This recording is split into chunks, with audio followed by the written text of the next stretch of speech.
Halo Sobat Entrepreneur, selamat datang kembali di channel YouTube saya.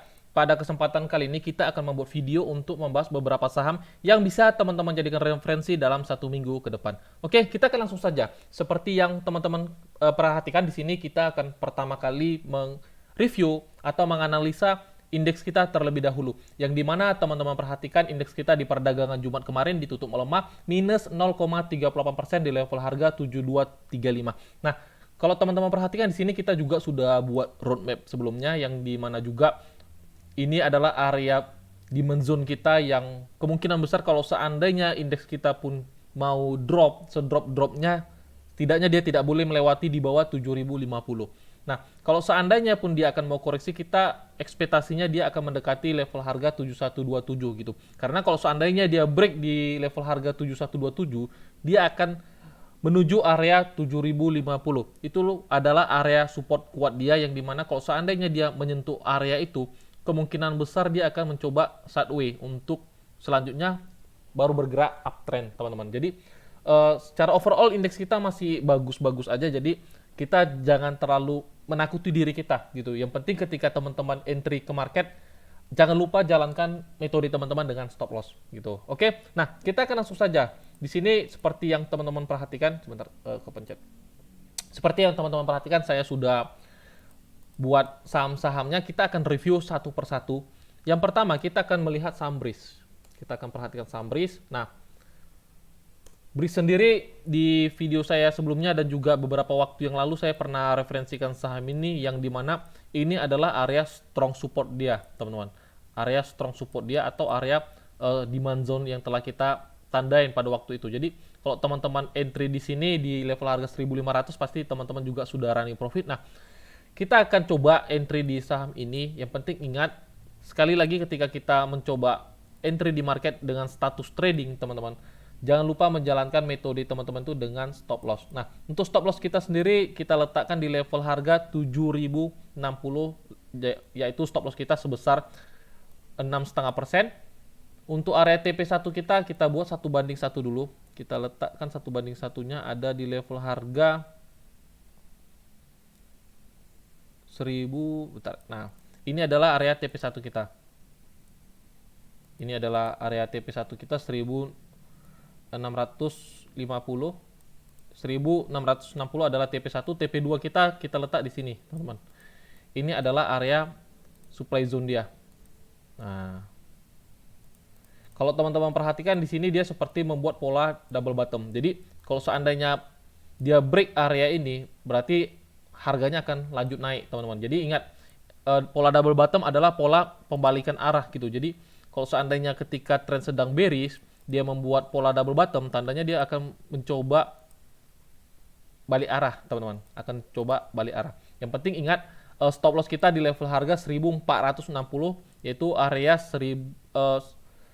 kurang lebih sebesar 6,5%. Nah, kalau seandainya di perdagangan besok dia masih mencoba retest, itu jauh lebih bagus, tandanya risiko teman-teman jauh lebih kecil gitu. Tapi ingat teman-teman, ini bukan saham yang dalam satu hari langsung capai target, tidak. Tapi adalah ini saham swing gitu. Jadi ya kita pasti butuh kesabaran untuk harga menyentuh area TP kita. Oke, itu untuk BRIS. Selanjutnya kita akan melihat saham ACES, Hardware. Sebenarnya Ice Hardware ini udah mengenai area entry kita, teman-teman. Dia sudah mengenai area entry kita.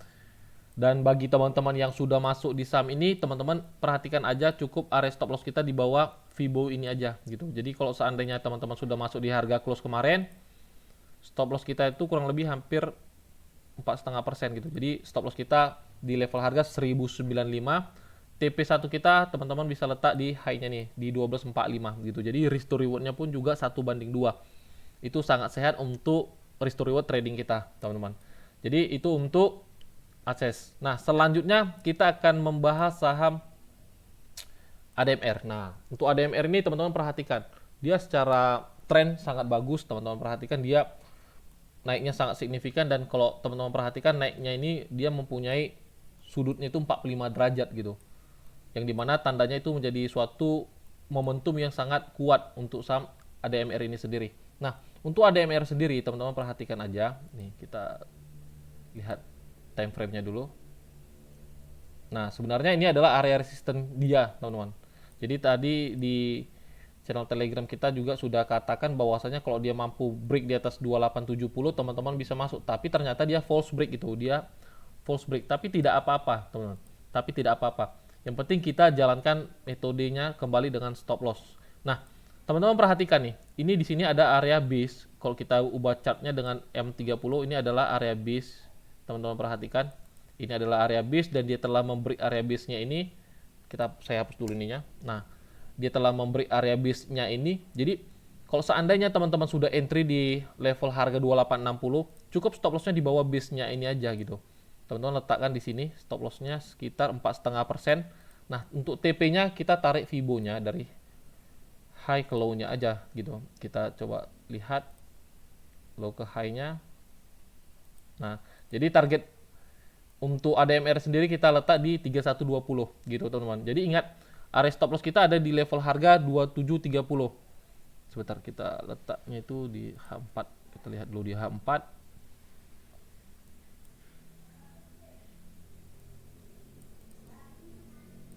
Nah, stop loss kita di 2730, area TP kita di 3120. Itu adalah area TP1 kita, teman-teman.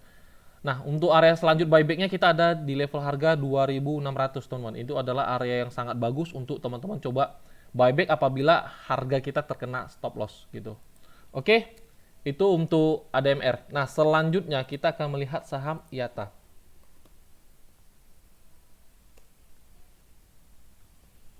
Untuk IATA sendiri, teman-teman perhatikan di sini dia telah memberi area resistennya dan dia mampu bertahan di atas area resistennya. Di sini dia koreksi.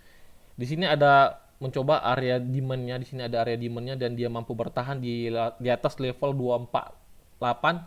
Jadi ini masih area demand zone kita, teman-teman. Ini adalah area demand zone kita. Kalau seandainya teman-teman ingin masuk di area ini, teman-teman bisa lakukan. Yang penting range-nya itu area entry kita di 258 sampai 248. Kalau seandainya dapat di level harga 252 sampai 250 itu jauh lebih sehat. Nah, untuk stop loss-nya sendiri cukup kecil, teman-teman. Kita ada di level harga kalau nggak 246, 244 itu adalah area stop loss kita untuk saham IATA ini gitu.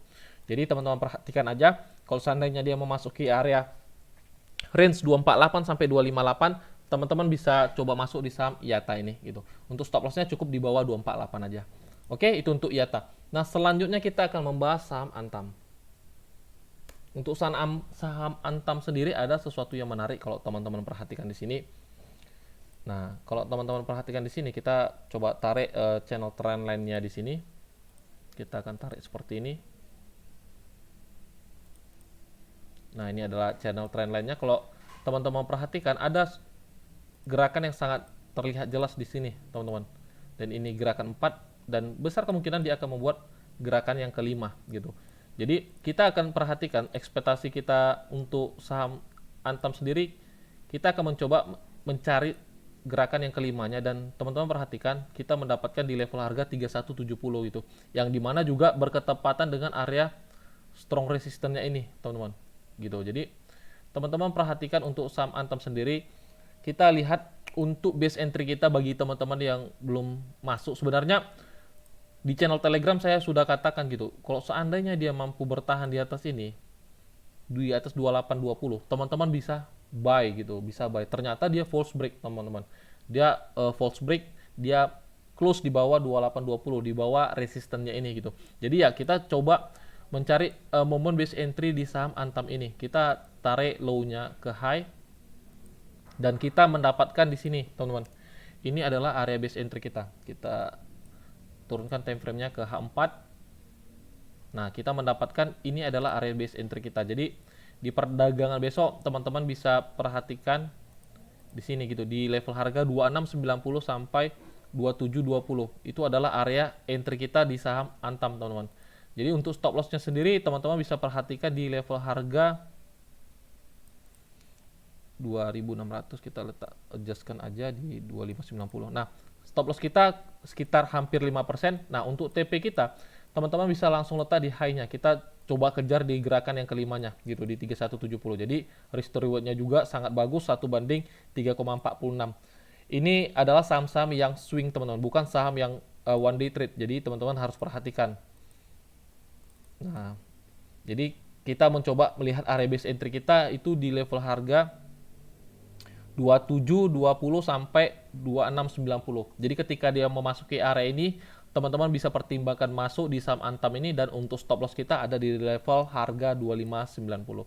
Nah, ini adalah 5 gerakan yang dimana kemungkinan besar dia akan membuat wave 1, baru kemungkinan dia akan membuat ABC, baru dia akan membuat wave ketiga. Jadi di dalam satu wave ini adalah namanya akumulasi, teman-teman. Ada akumulasi, dan nanti di wave 3-nya itu adalah suatu namanya tren gitu, suatu tren atau bisa dibilang partisipan. Jadi nanti kita menunggu mendapatkan momennya di 3170, dan kita akan berharap dia akan mencoba koreksi membuat 3 gerakan ABC, baru kita akan mengikuti wave 3 selanjutnya gitu. Nah, untuk Antam sendiri sebenarnya kalau kita baca gelombang Elliott Wave sangat bagus karena ada momentum yang sangat tepat untuk kita gunakan metodenya, tapi saya tidak akan mungkin jelaskan di video ini karena untuk Elliott Wave sendiri itu suatu metode yang sangat sangat rumit, teman-teman, sangat rumit. Ada wave impulsif, ada wave correction gitu. Jadi tidak bisa teman-teman akan pahami dalam satu hari, atau apalagi hanya dalam satu video gitu, hanya sekali tonton, itu sangat mustahil. Jadi nanti di next season kita akan coba belajar Elliott Wave di waktu yang tepat gitu. Jadi sekarang kita hanya mencoba membaca polanya aja. Ini wave 1, ini gerakan 1, 2, 3, 4, dan besar kemungkinan ketika dia membentuk swing di sini dia akan membuat gerakan yang kelima gitu, teman-teman. Jadi kita tunggu aja ketika dia memasuki area 2720 sampai 2690, dan kita akan mencoba mengikuti trennya. Oke, itu untuk Antam. Nah, selanjutnya kita akan membahas saham TINS. Ini adalah saham terakhir yang ingin saya rekomendasikan di video ini. Jadi untuk TINS sendiri, teman-teman perhatikan, saya hapus dulu gambarnya. Kita lihat daily-nya, teman-teman perhatikan. Nah, kalau teman-teman perhatikan secara daily, trennya sangat jelas, dia bullish, sangat kuat momentum trennya. Jadi kalau kita turunkan time frame-nya, di sini seakan-akan seperti membuat pola. Pasti teman-teman mengira ini di pola apa? Bentar ya, kita cari gambarnya. Nah, kalau teman-teman katakan pasti ini seperti membuat pola inverted head and shoulders, benar tidak? Nah, seperti ini kan? Saya hapus saja deh, terlalu ribet pakai yang itu. Mana dia? Kita lihat dulu. Nah, seakan-akan seperti ini gitu, teman-teman. Ini satu, ini badan, ini kepala, ini badan kanan gitu. Seperti ini kan gitu, seperti membuat pola inverted head and shoulders. Tapi teman-teman jangan salah gitu, teman-teman jangan salah. Seandainya pun entah itu benar dia akan lanjut kencang atau tidak, tapi ini bukan pola inverted head and shoulders. Kenapa? Teman-teman harus perhatikan yang namanya pola chart pattern dan sebagainya, itu adalah pola, ada continue pattern, ada namanya juga pola pembalikan arah gitu. Jadi kalau pola head and shoulders atau inverted head and shoulders itu bukan pola continue pattern, teman-teman, bukan continue untuk kelanjutan tren, bukan, tapi itu adalah pola pembalikan, sama seperti double top, double bottom, itu adalah pola pembalikan. Jadi ketika trennya sangat jelas strong bullish seperti ini, ketika dia membentuk seakan-akan pola inverted head and shoulders, itu bukan menjadi suatu pola inverted head and shoulders, karena pola HNS itu adalah pola pembalikan, teman-teman, pola pembalikan. Jadi ketika dia bullish segini, itu bukan menjadi suatu pola inverted head and shoulders. Kita jangan salah mempelajari suatu metode gitu, jangan salah mempelajari suatu pola. Jadi saya sendiri lebih prepare mengatakan ini lebih cocok masuk ke area rally base rally-nya, yang dimana juga terkena dengan area Quasimodo-nya, teman-teman. Kita mencoba mengambil dengan pola yang seperti itu, karena kalau kita mengatakan ini seperti membentuk pola inverted head and shoulders, itu tidak valid, karena secara trend dia uptrend gitu, sedangkan inverted head and shoulders itu adalah pola pembalikan hara dari trend bearish-nya itu menuju coba rebound atau bahkan bisa jadi reversal gitu. Jadi kita jangan salah menilai suatu metode gitu, pola gitu. Nah, kita akan mencoba melihat di saham TINS ini. Jadi ada suatu area yang sangat menarik, teman-teman bisa manfaatkan, ada di level harga 1905 sampai 1875. Jadi kita coba ekspektasikan dia memasuki di level harga 1895, teman-teman bisa entry di area ini. Nah, untuk stop loss-nya sendiri kita coba letak di bawah high ini aja. Nah, jadi stop loss kita hanya sekitar 4,7%, kita bilang pembulatannya sekitar 5% deh. Itu adalah area stop loss kita. Nah, untuk TP-nya sendiri kita coba lihat. TP1 kita, teman-teman bisa letak ekspektasi di 2080 gitu. Ini adalah area TP1 kita, teman-teman. Jadi untuk tin sendiri, teman-teman perhatikan aja, sedikit lagi dia memasuki area demand zone kita di level harga 1875 sampai 1905. Ketika dia memasuki area itu, teman-teman bisa manfaatkan momentumnya, dan untuk stop loss kita sendiri kita letak di level harga 1815. Jadi stop loss kita sebesar 4,75%, TP kita sebesar 9,19%. Jadi sesuaikan dengan risiko teman-teman. Oke, teman-teman, mungkin sampai di sini aja videonya. Sampai jumpa di video-video selanjutnya. Jadi bagi teman-teman yang ingin bergabung di channel Telegram kita, saya akan sertakan linknya di deskripsi. Nanti di situ kita akan sharing, kita akan diskusi sama-sama. Oke, sampai jumpa di video-video selanjutnya. Salam entrepreneur.